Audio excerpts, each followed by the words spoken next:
नमस्कार. श्री स्वामी समर्थ. मंडळी, मिठाचे जीवनामध्ये आपल्या खूप उपयोग आहेत. डाळ भाजीत मीठ जास्त झाले तर नुकसान होते, तर कमी झाले तर चव लागत नाही. मीठ हे आपले आयुष्य वाढवते आणि कमी देखील करते. मिठाचा उपयोग कसा करावा हे खूप कमी लोक जाणतात, पण मिठाचे खाण्याव्यतिरिक्त देखील अनेक उपाय आहेत.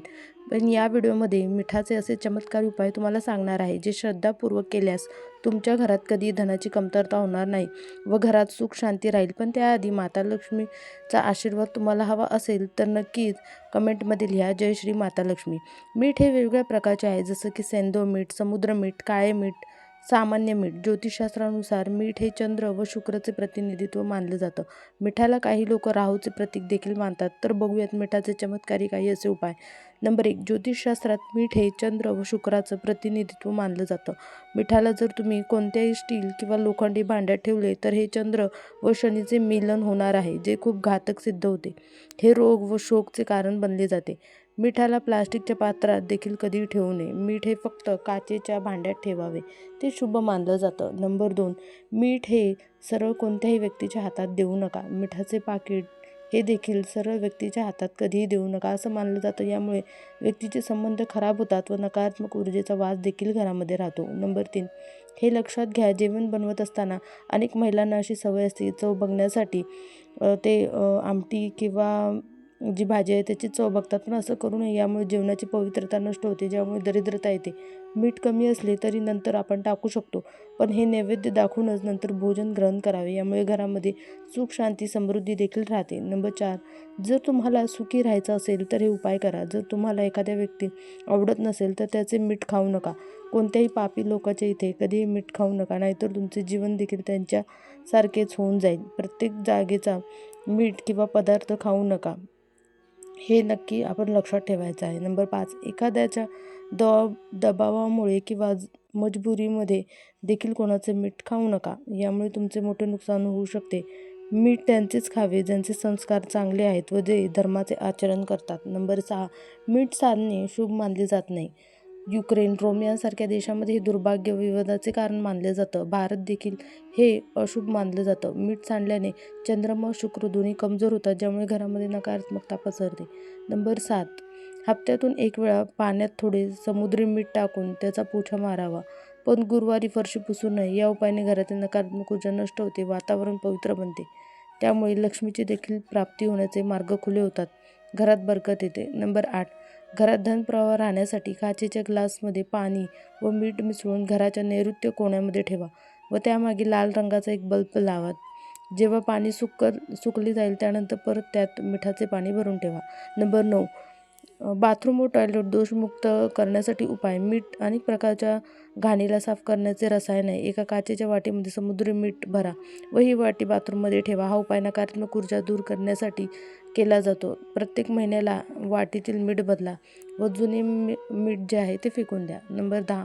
टॉयलेटमध्ये काचेच्या बाउलमध्ये क्रिस्टल सॉल्ट म्हणजेच खडे मीठ भरून ठेवा. हे 15 दिवसानंतर बदलत राहा व पहिले मीठ टॉयलेट सिंकमध्ये टाका. जर टॉयलेट हे उत्तर पूर्वमध्ये असेल तर टॉयलेटच्या दरवाजावर सिंहाचे चित्र लावा. नंबर 11. मीठ काचेच्या पात्रात ठेवा, त्यात 4 ते 5 लवंगा टाका. यामुळे धनाची आवक सुरू होईल व घरामध्ये बरकत येईल. त्यामुळे मिठाचा सुगंध देखील राहील, त्यामुळे धनाची कमतरता होणार नाही. नंबर 12. व्यक्तिगत बाधा असेल तर मीठ मुठीत घेऊन डोक्यावरून 3 वेळा उतारा व हे दरवाजाच्या बाहेर फेकून द्या. हे 3 दिवस रोज करा.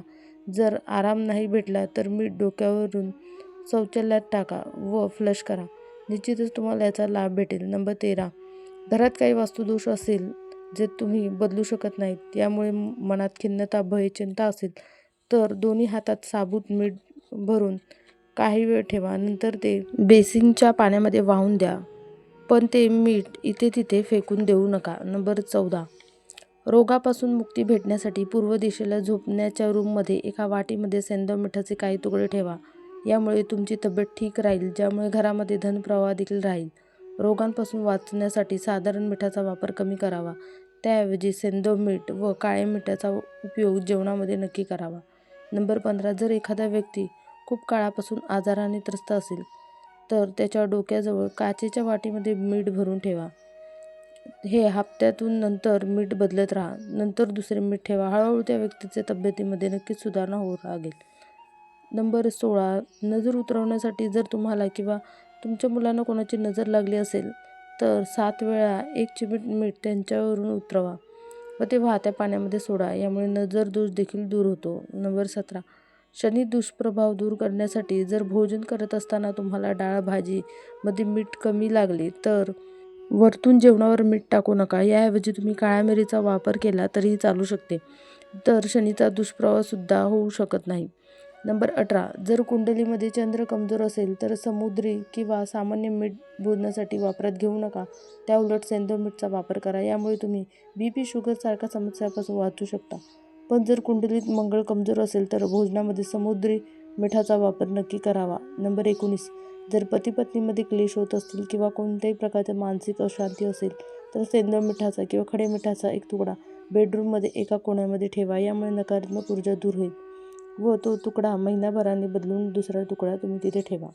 नंबर 20, जर तुमचे मन खूप अशांत असेल, अनेक विचार चालू असतील, कोणत्याही प्रकारच्या चिंतेने तुम्ही ग्रस्त असाल, मीठ मिसळलेल्या पाण्याने स्नान करा. यामुळे शरीर शुद्ध होईल. त्याचबरोबर मनातील अशांती देखील तुमची दूर होऊन जाईल.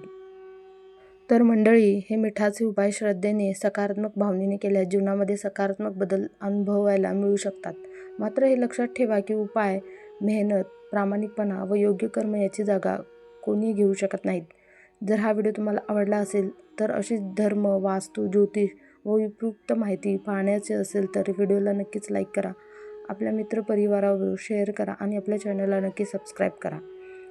व्हिडिओ तुम्ही पाहिल्याबद्दल सगळ्यांचे मनःपूर्वक धन्यवाद.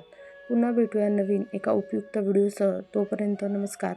तुमच्या घरामध्ये सुख, शांती आणि समृद्धी नांदो हीच स्वामींकडे प्रार्थना.